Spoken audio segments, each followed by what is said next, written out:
존경하는 시청자 여러분, 안녕하십니까? 유튜브 강야이나 발소리 방송입니다. 주 안에서 사랑하고 존경하는 사역자 여러분, 주님과 그분의 양떼를 섬기시느라 얼마나 노고가 많으십니까? 저는 오늘 사역자 여러분들과 함께 디모데후서 2장 15절 말씀을 근거로 설교자의 가장 우승되는 책무에 대해서 함께 상고해 봄으로써 저와 여러분의 사역에 도움이 되기를 바랍니다. 그러면 제가 오늘의 본문 말씀으로 삼은 디모데후서 2장 15절 말씀을 봉독해 올리겠습니다. 너는 진리의 말씀을 옳게 분별하며 부끄러울 것이 없는 일꾼으로 인정된 자로서 자신을 하나님 앞에 드리기를 힘쓰라. 아멘. 하나님의 말씀을 회중들에게 전달하는 설교자로서 목회자의 가장 우선되는 책무는 과연 무엇일까요? 그것은 무엇보다 하나님의 말씀을 바르게 분별하고 해석하여 회중들에게 전달할 것입니다. 또한 그 말씀을 전달할 때 정하고 있는 그대로의 하나님의 말씀을 뜻을 전해 회중들로 하여금 그 말씀, 하나님의 그 뜻을 받아들이고 이해하여 실천할 수 있도록 해야 한다는 것이겠지요.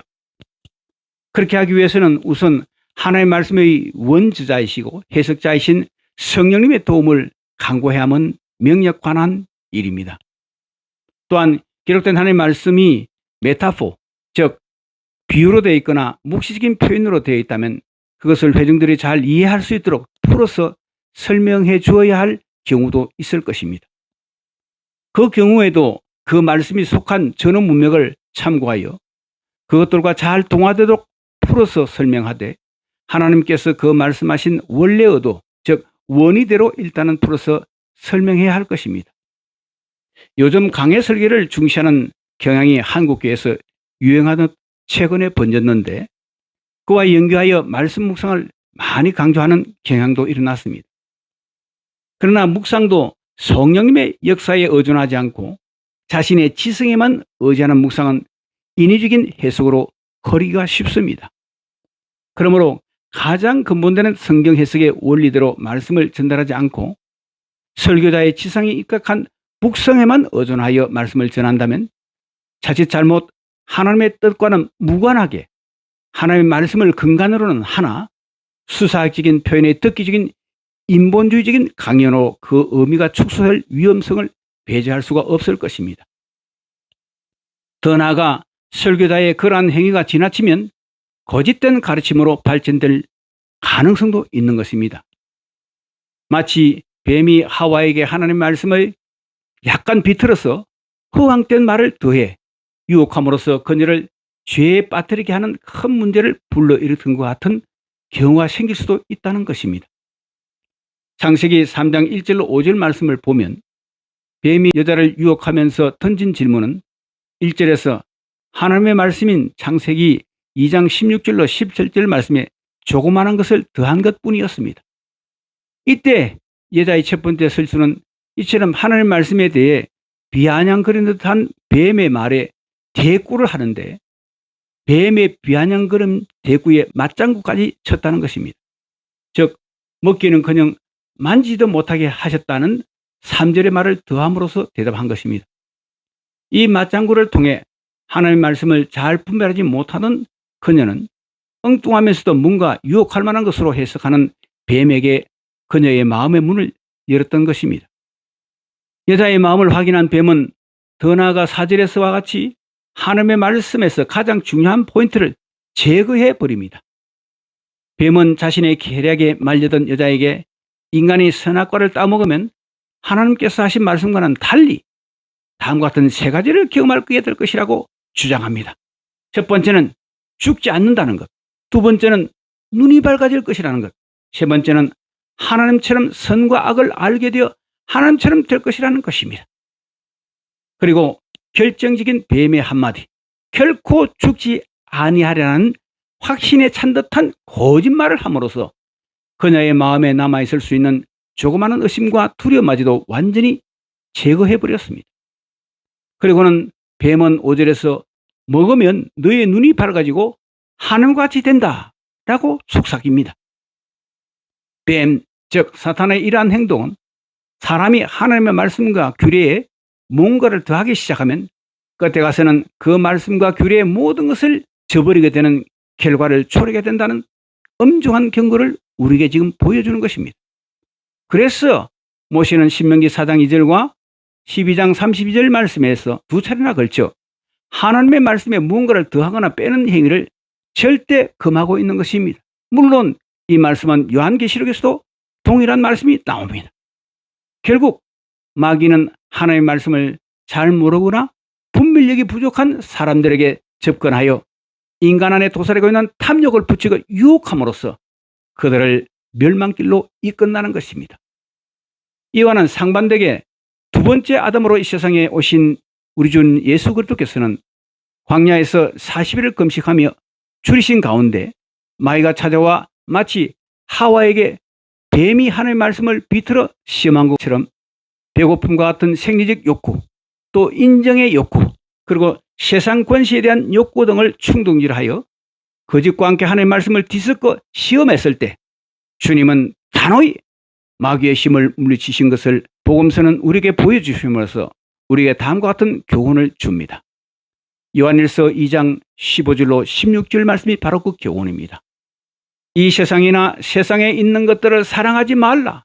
누구든지 세상을 사랑하면 아버지의 사랑이 그 안에 있지 아니하니. 이는 세상에 있는 모든 것이 육신의 정욕과 안목의 정욕과 이생의 자랑이니 다 아버지로부터 온 것이 아니요 세상으로부터 온 것이라. 아멘. 뿐만 아니라 설교자는 말씀을 듣는 회중들이 경외함과 주의력을 가지고 그 말씀을 받도록 하되 반드시 그 말씀들을 삶으로 실천하도록 경고해야 한다는 것입니다. 왜냐하면 말씀을 삶으로 드러내지 않는 것은 자신과 하나님을 속이는 행위가 될 뿐 아니라 모두에게 무익하기 때문입니다. 여기 또 하나 짚고 넘어가야 할 이슈가 있습니다. 그것은 바로 목회자 여러분들도 이미 상식적으로 잘 아시다시피 구약은 신약의 그림자요, 신약은 구약의 실체기에 신약시대를 사는 오늘의 성도들에게 신약 성경을 더 많이 가르치고 그 교훈대로 살도록 권면해야 되지 않을까요? 또 구약 성경을 강의할 때 그 실체인 신약 성경의 빛 아래서 해석하고 적용하도록 설교해야 되지 않을까 하는 것입니다. 왜 여러 목회자들이 구약 성경을 신약 성경과는 무관하게 묵상하고 해석하고 가르치는지를 저는 잘 이해하지 못합니다. 주 안에서 존경하고 사랑하는 사역자의 여러분, 한편 목회자가 성경을 가지고 성도들에게 가르치거나 설교할 때 가장 우선되고 중심되는 내용은 무엇이라고 여러분 생각하십니까? 그것은 목회자에게서 제일 중요한 책무가 되기 때문에 우리에게 맡겨진 주님의 양떼 곧 교인들을 궁극적으로 세상 종말에 있게 될 부활의 영광에 이르도록 하는 구원을 받도록 하는 데 있다고 할 것입니다. 이것은 목회자가 자신이 섬기는 교회 사역에서 궁극적인 목적이라고 해도 과언이 아닐 것입니다. 주님께서도 요한복음 5장 39절에서 성경의 목적을 이렇게 말씀하고 있습니다. 너희가 성경에서 영생을 얻는 줄 생각하고 성경을 상고하거니와 이 성경은 곧 내게 대하여 증거하는 것이라라. 아멘. 또한 교인들의 입장에서도 신앙생활을 하는 근본 목적은 자신의 구원이라고 할 것입니다. 인간이 그 죄와 죄로라는 심판으로부터 구원을 받아 영원한 생명을 얻는 것을 빼고서는 신앙생활을 하는 기타 목적과 이유를 설명할 수가 없을 것입니다. 그런데 이 구원에 관한 교리를 한국교회 목회자들이 너무 단순하게 혹은 경직되게 성도들에게 가르치고 있다는 문제를 거론하지 않을 수 없습니다. 가령 구원은 단순히 예수님과 그가 우리 인간을 구원을 위해 십자가에서 죽으시고 부활하신 것을 믿으면 구원을 받는다고 가르치거나 예수님을 자신의 구세주로 영접하고 믿으면 죄를 용서받고 구원받는다는 식의 소위 이신칭의의 교리만을 단순하게 가르치고 있다는 것입니다. 그래서 주 예수님을 믿는다고 하면서도 여전히 자기 중심적인 삶을 살면서 세속적인 가치관으로 살아가는 사람들이 무수히 많음을 보게 됩니다.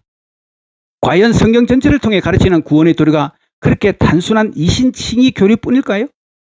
여러분도 아시다시피 전혀 그렇지 않다는 것입니다. 우리 한국교회에서 구원의 교리를 이렇게 한쪽 편만의 교리를 가르치고 그것이 구원에 관한 교리의 모든 것인 양 교인들에게 가르치다 보니 세속적인 그리스도인들을 양산하고 있다는 것입니다. 성경 전체를 통해 가르치는 구원의 교리는 그렇게 간단하지 않습니다. 그래서 원래 개혁주의 신앙이자 정통 기독교에서는 그 구원에 관한 진리를 구원의 소정 혹은 황금사슬이라는 말로 표현된 보다 풍성한 내용의 구원에 관한 교리를 정리하여 아름다운 뉴스로 우리에게 남겨주었습니다.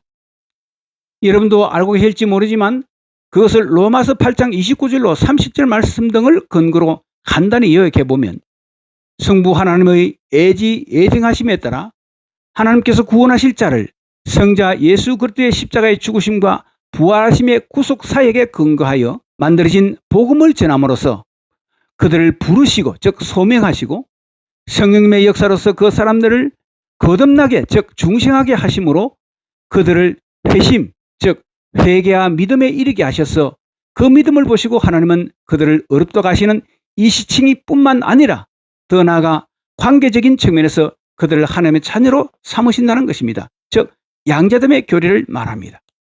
또한 그가 신앙생활을 하는 동안 성령께서는 하나님의 말씀을 도구로서 그 사람에게 계속 역사하심으로써 하나님의 형상으로 거룩하게 변화시키시되 삶 가운데 당하는 환난과 역경 그리고 세상으로부터 받는 온갖 유혹을 인내와 오래 참음으로 극복함을 통해 점점 더 그를 그리스도 안에서 완전한 자로 만들어 가신다는 것입니다.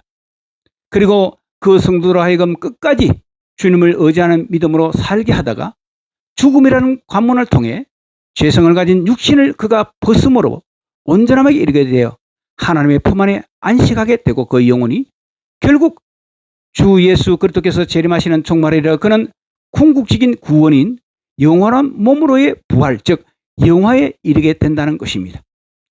이 모든 구원과 관련된 일련의 양상, 일련의 사건들을 성령님께서는 하나님의 말씀을 도구로 사용하셔서 성도들에게 일관되게 경험하게 역사하시고 또 인도하시는데 이때 성도는 성령님의 이 역사하심에 순종할 책임을 가지게 되며 그 책임에서 그 누구도 결코 배제될 수 없음을 성경은 우리에게 경고하고 있습니다. 이렇게 풍성한 구원의 도리를 지금 우리 한국교회 강단에서는 얼마나 성도들에게 세세하게 가르치고 있습니까? 저 개인적인 경험으로는 여태껏 그런 교회나 목회자를 거의 본 적이 없다는 것이 안타까운 현실입니다. 만일 도타스쿠럽다인 이 전 성경에 근거한 구원에 관한 도리를 강단에서 교인들에게 가르치고 있지 않다면 그 목회자가 다른 어떤 모든 것으로 열심으로 사역한다 할지라도 가장 중요한 책무를 유기하고 있다고 저는 볼 수밖에 없다는 것입니다. 주 안에서 존경하고 사랑하는 사역자 여러분, 제가 지금까지 제기한 설교자여 목회자로서의 가장 중요한 책무에 대해 다른 어떤 견해를 가지고 계십니까? 만일 여러분들이 제가 말씀드린 내용에 대해 다른 견해를 가지고 계시다면 언제든지 제 이메일 주소로 그 의견을 보내주셔서 그것을 가지고도 또 이런 사역 논다는 시간을 통해서 함께 다뤄보았으면 좋겠습니다. 그러나 만약 제가 언급한 논지에 대해 동의하신다면 오늘부터라도 여러분들이 책임지고 있는 주님의 교회를 위해 설교의 내용이나 관점을 좀 바꾸어 설교해 보실 용기는 없으신가 하는 것입니다. 다른 목회자들도 그렇게 설교하며 목회하니까 나도 그냥 튀지 않고 그들을 따라 사역하면 되겠지 라고 하는 아니란 생각이 주님 앞에서 여러분의 목회를 더 향상시키지 못하게 하는 원인이 될 수 있음을 고려해 볼 수 있기를 바랍니다. 그럼 여러분의 목회 사역에 주님께서 더욱 기름 부으시기를 간절히 기도드리면서 이 방송에 지금까지 함께 해주심을 감사드리며 다음 시간에도 유익한 주제로 사역자 여러분들과 함께 이 사역 논단 시간을 통해서 함께 생각해 볼 수 있는 시간을 가질 수 있기를 소망합니다. 주님의 품 안에서 여러분이 섬기는 교회와 함께 샬롬 하십시오. 감사합니다.